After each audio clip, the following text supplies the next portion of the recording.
Hi, ഞാൻ ഇന്നലെ ഇട്ട പോസ്റ്റുകളിലൊക്കെ പലരും തെറ്റിദ്ധരിച്ചുകൊണ്ട് കമൻസ് ഇടുന്നത് കണ്ടിരുന്നു. അപ്പം എനിക്കതൊന്ന് തിരുത്തി പറയണമെന്ന് തോന്നിയിട്ടുണ്ട്. അത് മനസ്സിലാകാത്തത് കൊണ്ട് ഇടുന്ന കമൻ്റാണെന്ന് എനിക്ക് മനസ്സിലാകും.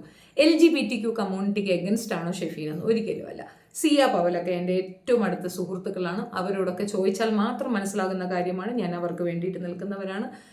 ഒറിജിനലാണ്, റിയൽ ആണ് എങ്കിൽ ഞാൻ അവരെ സപ്പോർട്ട് ചെയ്യുക തന്നെ ചെയ്യും. അങ്ങനെ ഒരുപാട് പേര് കോൾ ചെയ്യാറുണ്ട്, ഒത്തിരി പേരുണ്ട് അങ്ങനെ. അതൊക്കെ സത്യം. എനിക്ക് വളരെ ഇഷ്ടവുമാണ് അവരെയൊക്കെ. സമൂഹത്തിൽ ഒരുപാട് രീതിയിൽ അപരവൽക്കരണം ഏർപ്പെടുന്ന, വളരെയധികം രീതിയിൽ പീഡനങ്ങൾ ഏൽക്കേണ്ടി വരുന്ന ഒരു വിഭാഗമാണ് അവർ.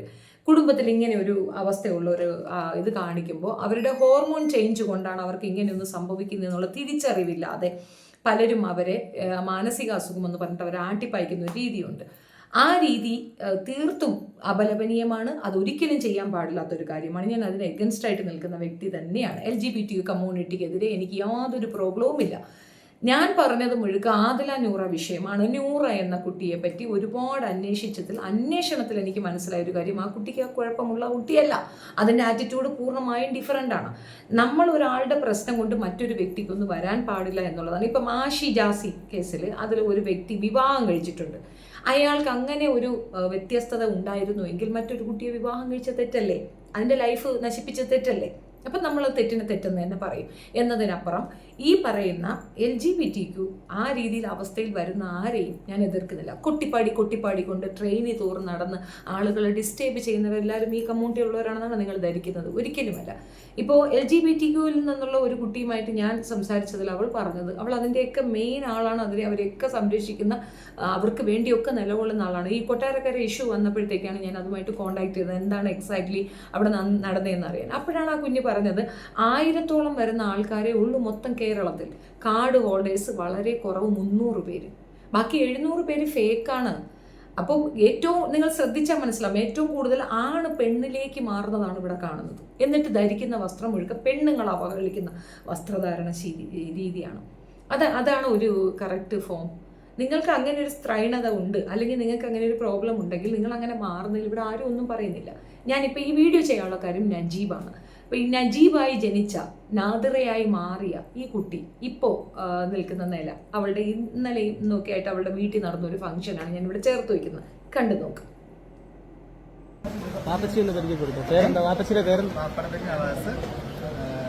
ഏറ്റവും കരുത്തായിട്ടുള്ള എൻ്റെ ലൈഫിലൊരു ബാക്ക് ബോണ്ട് എന്നൊക്കെ പറയാം. വലിയൊരു മനുഷ്യൻ. അപ്പോൾ വീടിൻ്റെ പാപ്പയുടെ സുഹൃത്താണ്. ഒത്തിരി സന്തോഷമുണ്ട്. പ്രത്യേകിച്ച് നിങ്ങളെല്ലാം കാണുമ്പോഴത്തേക്കും ഞാനല്ല ഓടി കിടക്കുന്ന വീടിൻ്റെ കാര്യങ്ങൾക്ക്. വാപ്പയാണ്. ഇപ്പം ഇത്രയും നേരം വാപ്പ കാറ്ററിംഗ് മറ്റ് പന്തൻ്റെ ആവശ്യങ്ങളൊക്കെ ആയിട്ടൊക്കെ പോകുന്നു അല്ലേ? ഇങ്ങനെ തോന്നുന്നു. അതെ. അപ്പം അങ്ങനെ ഭയങ്കര ഇൻട്രോവേർട്ടാണ്. യഥാർത്ഥത്തിൽ ട്രാൻസ് വിഭാഗം നേരിടുന്ന എല്ലാ പ്രശ്നവും കൃത്യമായി ആളുകളിലേക്ക് എത്തിക്കാൻ ഇവരെ പോലുള്ള കുറേ പെൺകുട്ടികൾക്ക് സാധിച്ചിട്ടുണ്ട്. കുറേ പേര് ജെനുവിനായി സോഷ്യൽ മീഡിയ ഇൻഫ്ലുവൻസറായിട്ട് നിൽപ്പുണ്ട്. അവരെ കൊണ്ട് സാധിച്ചിട്ടുണ്ട്. സൂര്യ നല്ല പോലെ അവരനുഭവിക്കുന്ന പ്രോബ്ലംസ് എടുത്തു പറഞ്ഞൊരു സ്ത്രീയാണ്. ഞാൻ അവരെ സ്ത്രീ എന്ന് തന്നെ പറയും, കാരണം അവർക്ക് ആ ട്രാൻസ്ഫോം ഉണ്ടായത് വളരെ നല്ലൊരു കാര്യമാണ്. അങ്ങനെ ഒത്തിരി പേരുണ്ട്. ഇപ്പം റീസെൻ്റ്ലി വിവാഹം കഴിച്ചൊരു ട്രാൻസ് ലേഡിയിൽ അവരും അങ്ങനെ തന്നെയാണ്. അവർക്ക് നേരിടേണ്ടി വന്ന ബുദ്ധിമുട്ട്, സെക്ഷൽ ഹറാസ്മെൻറ്റ് ഉൾപ്പെടെ അവർ പബ്ലിക്കിൽ പറഞ്ഞിട്ടുണ്ട്. അവർ പറഞ്ഞ് മനസ്സിലാക്കി തരുമ്പോഴാണ് നമ്മൾ പുറത്തേക്ക് വേണ്ട എന്ന് ഒതുക്കി കളയുന്നവർക്കുണ്ടാകുന്ന പ്രശ്നങ്ങൾ അത് എത്രത്തോളം രൂക്ഷമാണെന്ന് നമുക്ക് തിരിച്ചറിവുണ്ടാകുന്നത്. അതുകൊണ്ടാണ് പറയുന്നത്, ഈ ഒരു വിഷയത്തിൽ ഇവർക്ക് എഗൻസ്റ്റ് അല്ല പറയുന്നത്. പക്ഷേ ഇത് മൂലം കാണിക്കുന്ന വൈകൃതങ്ങളെ യോജിച്ചു പോകാൻ ബുദ്ധിമുട്ടാണ്. അങ്ങനെ ഒരു വിഭാഗമുണ്ട് ഇവിടെ. ഇപ്പം നമുക്ക് ഒരുപാട് പേരുണ്ട്, കന്യാസ്ത്രീകളുണ്ട്. അവരാരും വിവാഹം കഴിക്കുന്നില്ല. അതുകൊണ്ട് ആർക്കെങ്കിലും ദോഷമുണ്ടോ? ആർക്കെങ്കിലും ശല്യമുണ്ടോ? ഒന്നുമില്ല.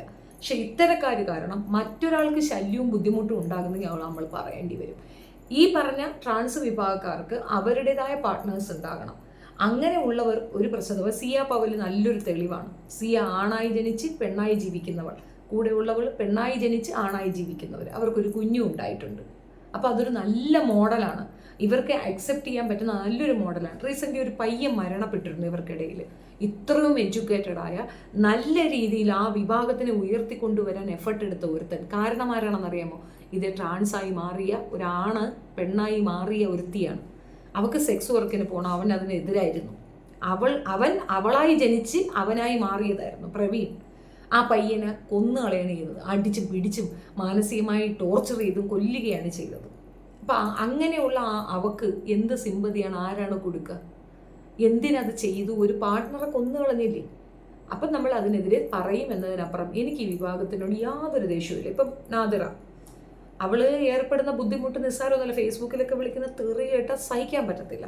പക്ഷെ പൂർണ്ണമായും പെണ്ണായി മാറിയത് കൊണ്ടാണ് സാഗറിനോട് അവൾക്കൊരു ഇത് തോന്നിയത്. അവളൊരു പെണ്ണായത് കൊണ്ട് തന്നെയാണ് അവൾക്ക് സാഗറിനോട് ഒരു ഇഷ്ടം തോന്നിയിട്ടുണ്ടായിരുന്നത്. അതുപോലും വളച്ചൊടിക്കപ്പെട്ടിട്ടുണ്ടായിരുന്നു. ഇത് മാത്രവുമല്ല, അവൾ എപ്പോൾ ഈ ബിഗ് ബോസിലേക്ക് വന്നോ അപ്പോഴാണ് ശരിക്കും പറഞ്ഞാൽ ഈ വിഭാഗത്തിലുള്ളവർക്ക് എഡ്യൂക്കേഷൻ ഉണ്ടെന്നും അവർക്ക് ഇങ്ങനെയും ജീവിക്കാൻ പറ്റുമെന്നും നമുക്ക് ബോധ്യപ്പെട്ടു. അതുവരെ ഇങ്ങനെ ജനിക്കുന്നവർ പഠിക്കത്തില്ല, അവരിങ്ങനെ പാട്ടും പാടി ഡാൻസും കളിച്ച് നടക്കേ ഉള്ളൂ എന്ന് ധരിച്ചിരുന്നവളാണ് ഞാൻ പോലും.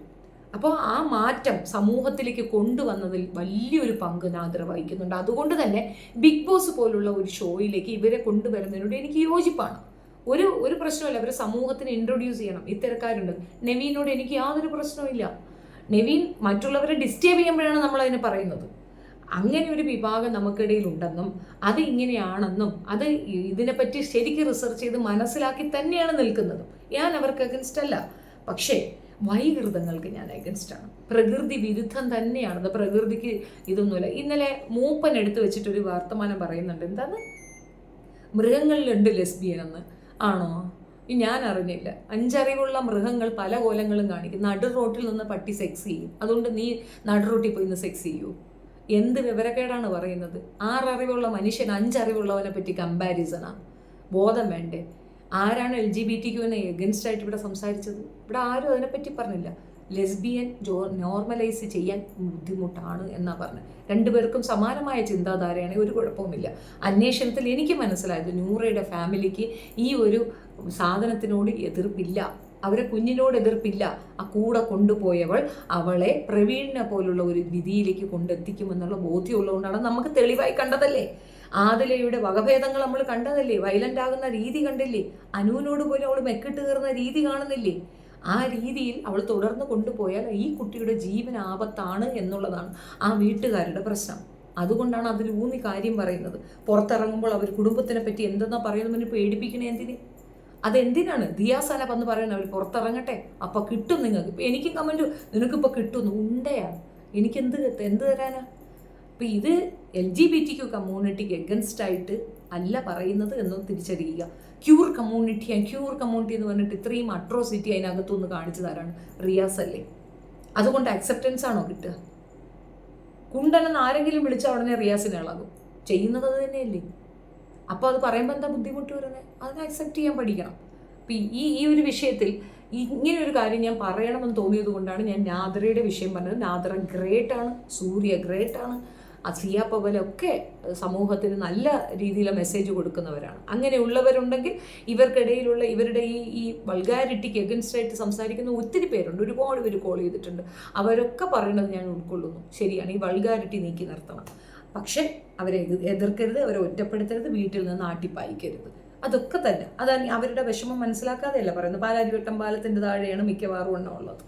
പലർക്കും ഇതൊരു ഉപജീവന മാർഗമാണ് സെക്ഷൽ ഇത്. അതിന് നിങ്ങൾ പോയി നിന്നിട്ട് സാധാരണ നിന്നിട്ടങ്ങ് പറഞ്ഞാൽ അത് ഞങ്ങൾക്ക് ഇങ്ങനെയാണ് ഇഷ്ടമെന്ന്. അല്ലാതെ അതിന് വേഷം കെട്ടി ഈ വിഭാഗക്കാർക്ക് കിട്ടാവുന്ന അക്സെപ്റ്റൻസ് കൂടെ ഇല്ലാതാക്കരുത് എന്നാണ് എനിക്ക് പറയാനുള്ളത്. നിങ്ങളുടെ അഭിപ്രായം കമൻറ്റിൽ രേഖപ്പെടുത്താം. വീഡിയോ ഇഷ്ടപ്പെടുകയാണെങ്കിൽ like, share and subscribe my channel. Thank you.